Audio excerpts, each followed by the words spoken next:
O jogo virou nos bastidores do STF. E dessa vez, o golpe pode vir de dentro. André Mendonça estaria preparando uma jogada silenciosa que pode colocar Alexandre de Moraes contra a parede. E tudo gira em torno de uma delação explosiva que pode mudar tudo. 2 perguntas, apenas 2, podem decidir o futuro de um dos homens mais poderosos do país. Meus amigos, pode até parecer que o Mendonça deu um passo para trás, pode até parecer que o Mendonça recuou ou perdeu no tabuleiro, mas a gente precisa entender que a bola está com ele, é ele que escolhe o jogo e ele vai seguir essa linha que ele iniciou adotando de ir para cima, de ir para frente do Vorcaro. E aí eu vou te contar como que a delação do Vorcaro, orientada pelo Mendonça, pode colocar o ministro Moraes nas cordas. Os bastidores dessa delação saíram na imprensa e o que é dito é o seguinte, que o André Mendonça quer que o Daniel Vorcaro responda na sua delação a 2 essenciais perguntas sobre Alexandre de Moraes. A primeira pergunta, diz aqui a matéria, é a seguinte: o contrato com a Viviane Barce de Moraes contemplava apenas os serviços advocatícios dela ou também os do marido? Né? E a segunda pergunta é: o que o Alexandre de Moraes e o Vorcaro, afinal de contas, conversaram no dia 17 de novembro de 2025, na véspera da prisão do agora ex-banqueiro e da liquidação do Banco Master pelo Banco Central?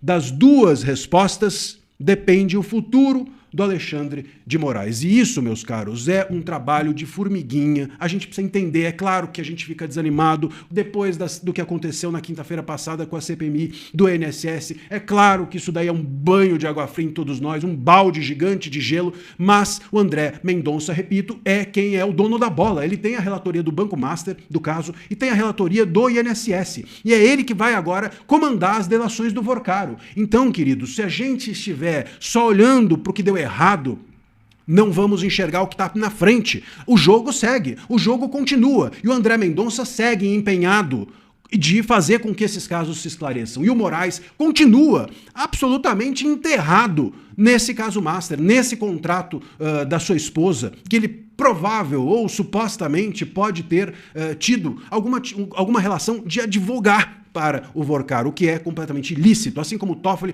pode ter relações com o Banco Master por ser dono do Taiaiá ou de cassino clandestino e assim por diante. Portanto, vamos seguir adiante. Se essas 2 perguntas forem feitas mesmo ao Vorcaro, se perguntarem a ele sobre o Moraes e as respostas forem as que a gente obviamente sabe que ele tem para dizer, o Moraes vai para as cordas. Isso pode ser, inclusive, uma vingança do Mendonça sobre o Moraes. Pode ser uma vingança do Mendonça a respeito do que o Moraes fez ou promoveu junto com a sua turma, né? Junto com a maioria que foi formada na semana passada de ministros que simplesmente estão destruindo o STF. Pode ser uma vingança do Mendonça em relação a esses ministros. Vocês vão derrubar minha decisão? Maravilha, mas eu estou com a bola é minha, o jogo continua e eu então agora vou derrubar vocês. Derrubaram a minha decisão? Legal, agora eu derrubo vocês. Vamos aguardar. O Mendonça, eu vou dizer mais uma vez, é quem é o dono da bola. Então, pode ser que a turma se reúna para derrubar as decisões do Mendonça, mas ele segue sendo o dono do jogo. E agora você começa a entender o tamanho do que pode estar acontecendo nos bastidores. Porque isso aqui não é mais sobre um simples processo. É sobre poder, controle e sobrevivência dentro do próprio sistema.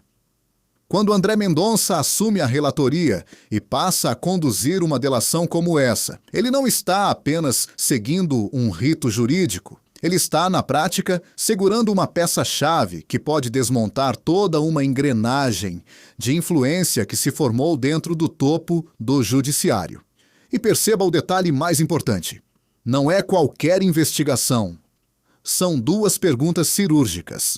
2 perguntas que, se respondidas de forma direta, podem atingir em cheio Alexandre de Moraes. Justamente em um momento em que o nome dele já está no centro de várias tensões políticas e institucionais.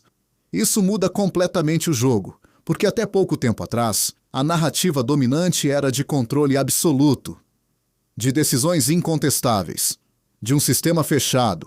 Mas agora surge a possibilidade de um contra-ataque vindo de dentro. E não é coincidência. Depois das movimentações recentes dentro do próprio STF, depois de decisões polêmicas e de articulações que dividiram ministros, começa a surgir um cenário de ruptura interna.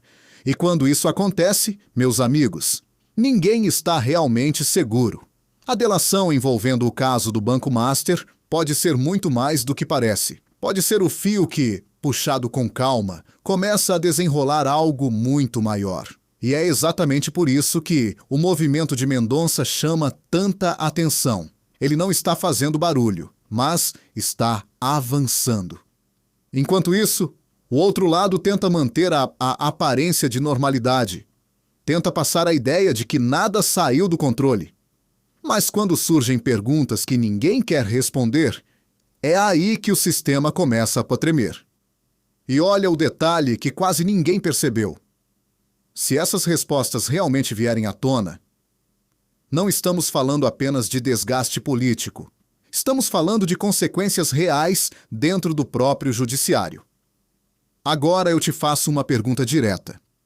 Por que essas respostas ainda não apareceram? Se está tudo certo, por que o silêncio? Se você também acha que tem muita coisa sendo escondida nos bastidores do poder, se inscreve agora no canal. Porque aqui a gente mostra aquilo que muita gente tenta evitar que você veja. Deixa o seu like e compartilha esse vídeo, porque quando a informação circula, o controle diminui. E comenta aqui embaixo. Você acha que essa delação pode realmente atingir o coração do sistema ou tudo vai acabar em pizza? Um forte abraço, fiquem com Deus e até o próximo vídeo.